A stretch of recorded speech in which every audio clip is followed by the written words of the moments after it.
Warning: our YouTube channel and its videos may contain scenes, language, and content that may not be appropriate for all audiences.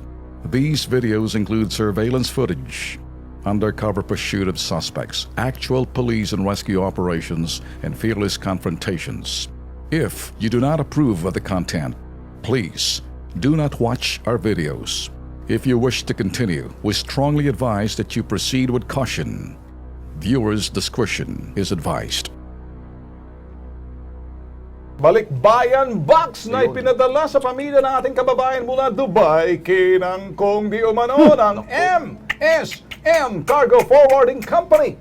Ang buong kwento, eto, panoorin. Wasak na wasak ang kahon, mga nawawalang pasalubong. Ganito ang tumampad sa pamilya ng OFW na si Shirley Rivera.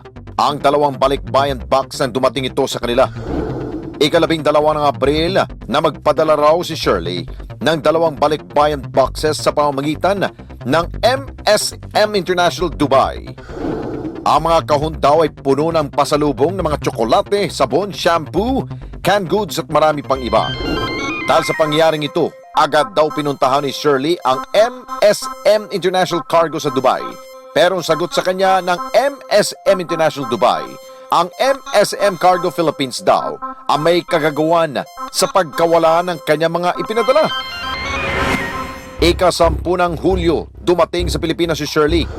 Sinadya raw niya ang tanggapan ng MSM Cargo sa Maynila.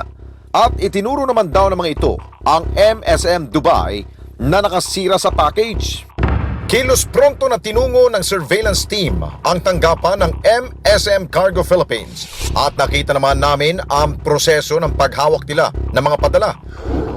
Ibinida rin nilang wala raw dapat na ipag-alala dahil naka-insure naman ang mga bagahe.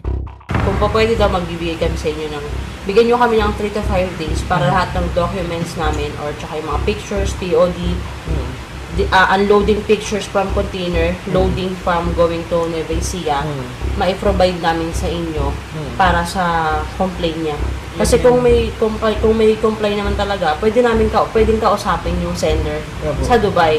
Then kung sakaling kung marami talaga nawala at may talaga kami makakita kaming evidence na ganun, willing naman magbayad yung company. Insured o baka naman pagpaparti-partihan lamang ang laman? Sa ngayon, kamot ulo si Shirley at hindi niya alam kung sino ang dapat managot sa nangyari sa kanyang package na nasira at nawala. Ang laking katanungan dito, ano? Bakit ang maraming mga mahahabang kamay dito sa bansa natin? Bakit ang daming mga magnanakaw? Maraming Ultimo pati ganito sa Mariosep naman. Kasama natin ngayon si Shirley Rivera, ang OFW na nagpadala ng balikbayan box. Magandang hapon sa iyo, Shirley. Magandang hapon po, sir. Okay. Saan sa palagay ninyo nabuksan? Ito ba'y sa Dubai o dito sa Pinas? Tumawag po ako. Nung ma-receive po ng mga anak ko yung kahon, at that time, June 3, Okay. tumawag po ako agad doon sa Dubai. Tapos, sabi nung Dubai, magpadala po kayo ng pictures doon sa MSM International Cargo. So, tinawagan ko ulit yung anak ko, anak, mag-send ka ng pictures doon sa Gmail ng MSM. Okay. Tapos sabi ng anak ko, ma, nagpadala na ako. So, sige, hintayin na lang natin ang result, sabi ko.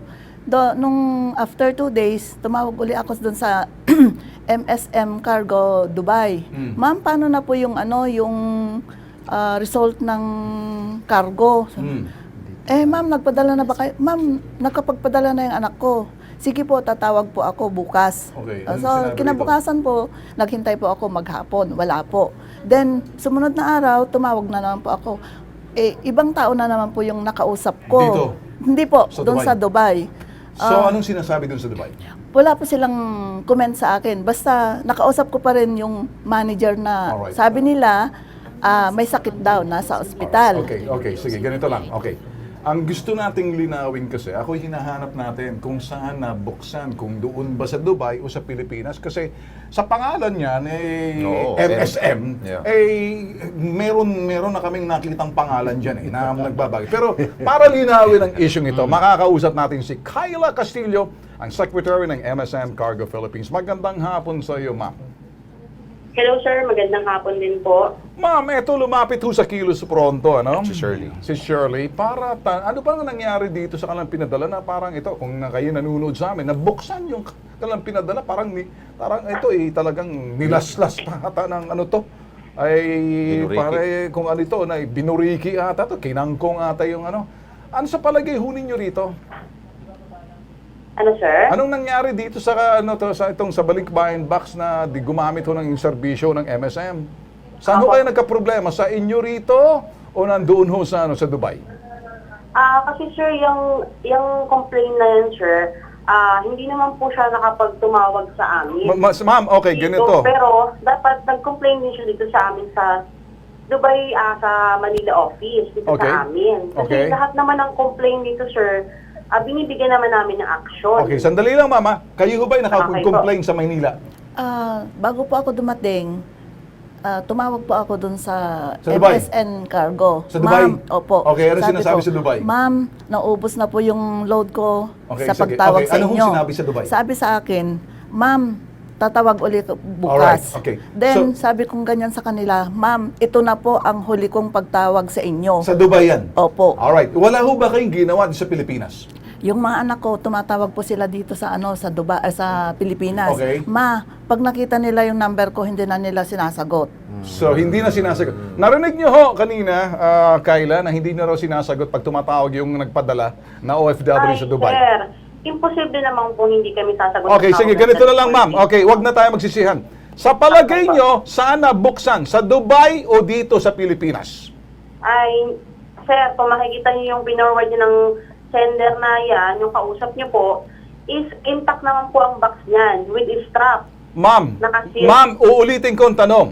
Kasi kami ho naghahanap, nag-iimbestiga. Kakausapin din namin ang Bureau of Customs dito sa International Container Port ng Bureau of Customs. Kaya lang, po.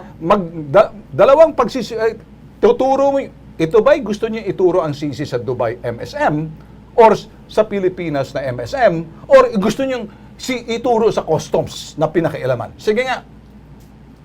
Wala po akong may sasagot, sir. Wala kang masasagot. Kung wala kang masasagot, ganito na lang, ano? Ano pang silbi mo? Ano pa ang tulong na magagawa mo? Sige nga, nagsasayang lang kami ng panahon sa iyo. Ikaw kasi, either isisi mo doon sa Dubai MSM or aakuin nyo at babayaran nyo itong pobre na to na ginamit ang serbisyo ng inyong kumpanya. Malinaw. Huwag ka maghuhuga, huwag ka maging Poncio Pilato. Dalawang bagay, paragutan nyo or isisi nyo. O baka gusto mo isisi sa customs. Yan ka muna, ha? O para sa garang aksyon, pakinggan mo to, no? Kakausapin natin, ito naman sa Manila International Container Port ng Bureau of Customs, si Miss Athena Dance. Ma'am Dance, nandiyan ho ba kayo? Yes, oo. Okay, Narinig ko. narinig nyo na.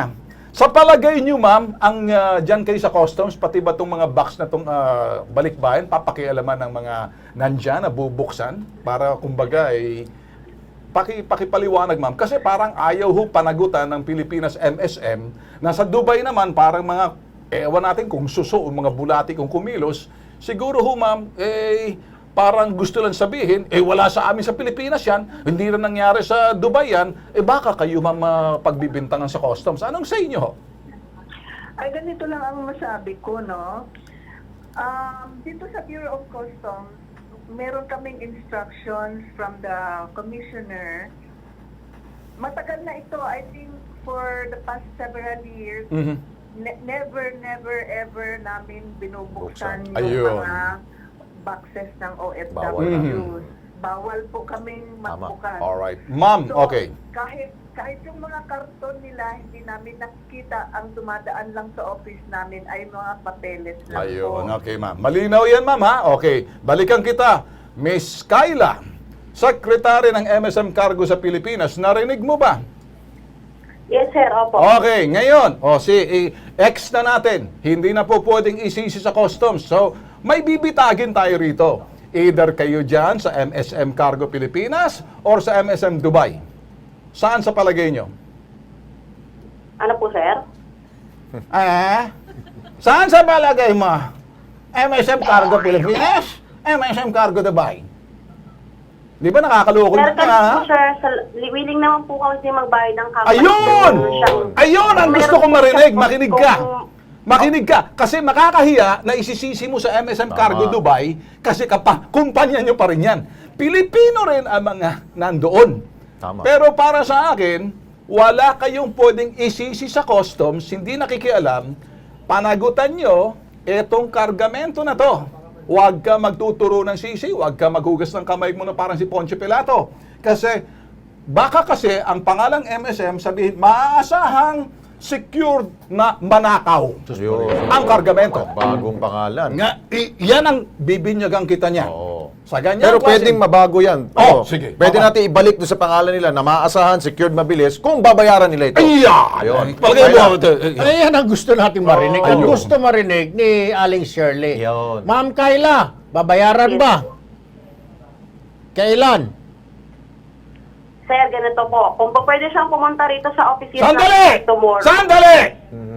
Ayaw ko ng sagot na ganyan. Makinig ka, nakilos pronto ka na. Hoy, nasa gobyerno istasyon to. Ang lisensya ninyo at ang inyong serbisyo, baka masira. Umayos ka. Tanong, kailan ninyo aayusin to para naman etong pobreng na umasa at natigwala sa serbisyo ninyo, Yun. hindi na mauulit kasi panagutan ninyo. Sagot, papanagutan niyo ba? Oo o hindi? Yun, sir, papanagutan po Ayun! namin, sir. Willing po Kaya kami ganyan po ba naman? magbayad ng company Yeah. kung ano Okay. pong mga Ayos. damage Yeah. yung kinocomplain po na Okay. complainant Okay. natin. Sa ganang paraan, narinig na namin yan, bibigyan ka namin ng pagkakataon para ayusin yan, wala nang sisihan. Sasamahan namin si Ma'am Shirley. Diyan sa inyong tanggapan na kami maging saksi Yun. sa inyong gagawing pamanagutan nyo to. Okay? Tama, tama. Okay, Yes, ma'am? sir, sige po. Alright. Yun. Well, ganun pa lang. Ngayon pa lang, kami magpapasalamat na may kondisyon na gagawin nyo. Kapag hindi, abay, ibang klaseng Oo. susunod na step na gagawin namin. Matatanggalan kayo ng lisensya, mapapahiya kayo, pati ang Dubai ninyo, mahahambalos kayo. Babawiin kong sinabi ko, hindi na maasahang secured na mga magnanakaw, bagkus maasahang secured, mabilis. Mabilis ang bayad. Mabilis ang aksyon. Yan. Yan ang gusto ko marinig. Mabilis na magbayad. Ayun. Okay? Kayla, thank you ha. Oh, salamat ha. Okay, sige po. Sige, Aasahan sir, namin yan. salamat po. Promise Okay. ha, promise. Ma'am Shirley, okay ba sa'yo? Sasamahan ka namin dyan. Para mabayaran ka. Yeah.